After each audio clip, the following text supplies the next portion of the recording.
So there's this girl over there, don't want to speak too loud, and I'm wondering if I should go talk to her, to a new girl, or to one of my old girls I already got their phone numbers to.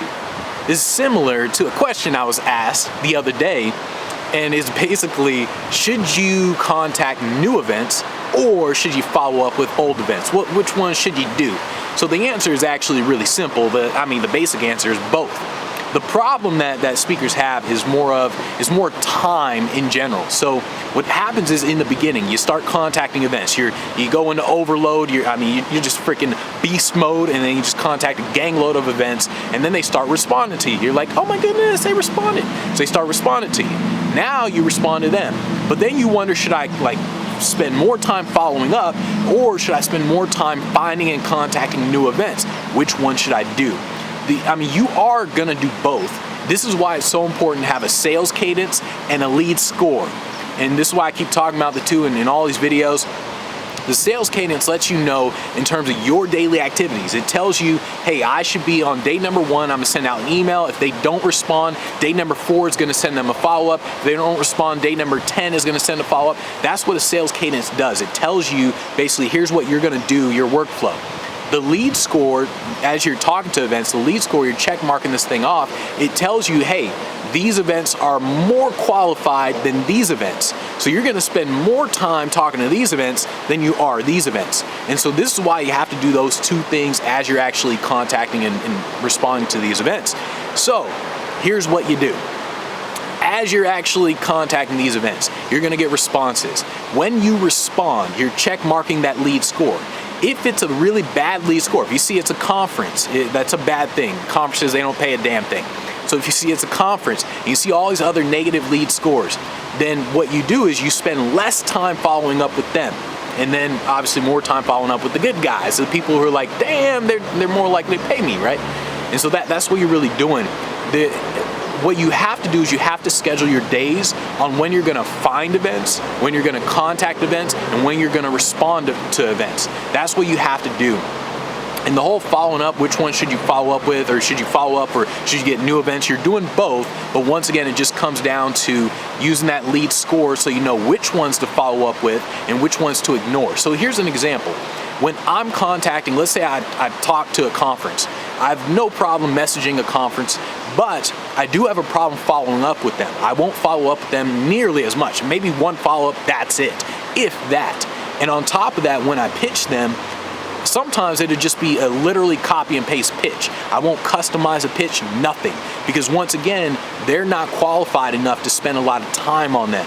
Whereas if, let's say I'm contacting, some AAA or Best Buy, their event, their annual employee event, I'm much more likely to contact them more often, follow up with them more often. And once again, you're scheduling your days to say, hey, during this time from 9 a.m. to 10:30 a.m., I'm gonna spend time finding new events. And then I'll take a 10-minute break, and then from 10:40 to 12, I'm gonna spend time actually following up with the previous events. And once again, you're using your CRM. The CRM, what you're doing with the CRM is, probably just jacked up the lighting by moving, but what you're doing with your CRM is you're using the follow-up section in the CRM to let you know which events to follow up with and how often to follow up with them.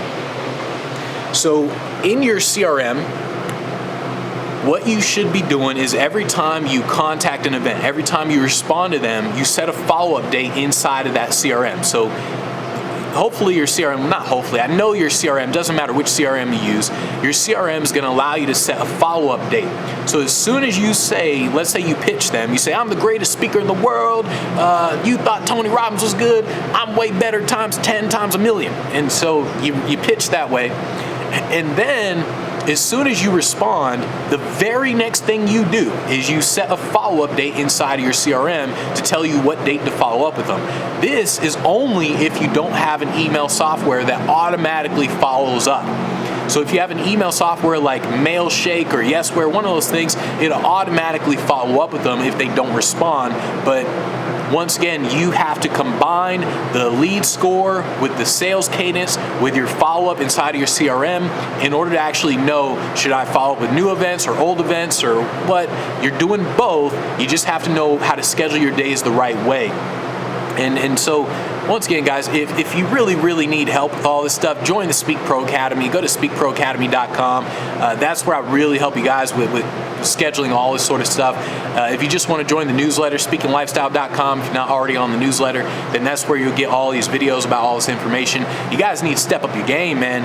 A lot of speakers out there, they want to get gigs, but they're playing around, like they're playing house. They're not building a real business. If you are a speaker and you don't have a CRM, you don't have a real business. It's that simple. You can't do all this in your head. So when a lot of speakers keep saying, like, should I follow up with new events, or I don't really have time to follow up with new events, or find new events and follow up with old events, don't really have time for that.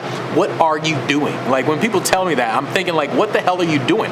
Nothing else is more important than you contacting events. So you shouldn't be writing a book. You shouldn't be doing all this crappy ass stuff that's not generating any revenue for you, that's not going to get you on a stage. You should literally be scheduling your days using a CRM, whether it's on your phone, whether it's actually on the computer, doesn't really matter. You should be using your CRM all day, every day. You should literally, it shouldn't be closed on your computer. It should literally be open all day, every day. Same with your phone. It should always be open. It's the number one thing you're going to use. If you don't know what a CRM is, don't ask me. Google that shit. I'm going to stop using curse words.